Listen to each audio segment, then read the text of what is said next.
Hello friends, આજે થોડી informative માહિતી તમને શેર કરવી છે. કેમ કે સોલારમાં ઘણા બધા કસ્ટમરનો બેઝ એવું હોય છે કે જેમને નોલેજ 100% હોતું નથી. તો હું એમને સમજાવવા માટે આ વિડીયો બનાવી રહેલો છું. તો ફર્સ્ટ આપણે સમજીએ કે ડીસીઆર અને નોન ડીસીઆર કોને કહેવાય.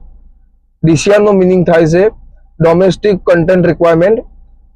જેટલા બી ઇન્ડિયાની અંદર સબસિડાઇઝ પ્લાન્ટ થઈ રહેલા છે એ પ્લાન્ટની અંદર આપણે કમ્પલસરી અને મેન્ડેટરી ડીસીઆર સેલ્સ મેન્યુફેક્ચરિંગ પેનલ જે એપ્રુવમેન્ટ છે એએલએમ એપ્રુવમેન્ટ એ આપણે યુઝ કરી શકીએ છીએ.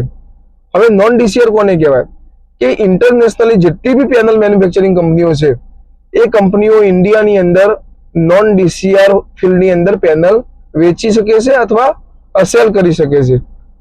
હવે આ માહિતી એટલા માટે શેર કરવી છે કેમ કે ઇન્ડિયાની અંદર 1 જૂન 2026 થી મેન્ડેટરી ડીસીઆર પેનલ મેન્યુફેક્ચરિંગ જે એલએમએન 1 ટાઈપ અને 1 ટાઈપ 2 માં જે કંપની સેલ્સ અને પેનલ મેન્યુફેક્ચરિંગ કંપનીઓ એમને મેન્ડેટરી કમર્શિયલ ફિલ્ડની અંદર એ ડીસીઆર પેનલનો યુઝ કરવાનો રહેશે.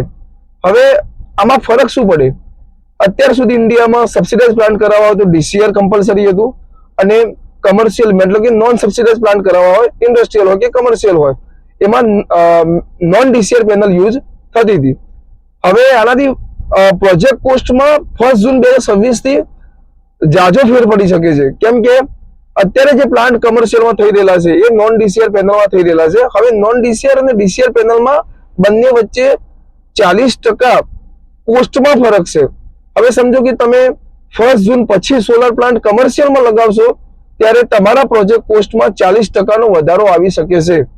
તો મારે તમને આ વિડીયો બનાવવાનો મકસદ એવો છે કે જે લોકો નથી જાણતા એમના સુધી આ મેસેજ પહોંચે અને જે લોકોને પણ કોમર્શિયલમાં પ્લાન્ટ કરાવવા હોય એ પોતાના પ્રોજેક્ટ કોસ્ટમાં 40% ઘટાડો કરી શકે છે.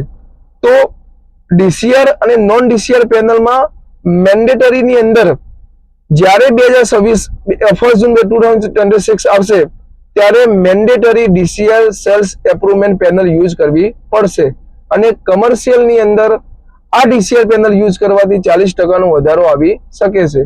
તો જે પણ લોકોને પોતાના કમર્શિયલ બિલ્ડિંગ ઉપર પ્લાન્ટ ઇન્સ્ટોલેશન બાકી હોય એ લોકો 1 જૂન 2026 પહેલા ઇન્સ્ટોલેશન કરાવી શકે છે અને પોતાના પ્રોજેક્ટ કોસ્ટમાં 40% ઘટાડો કરી શકે છે.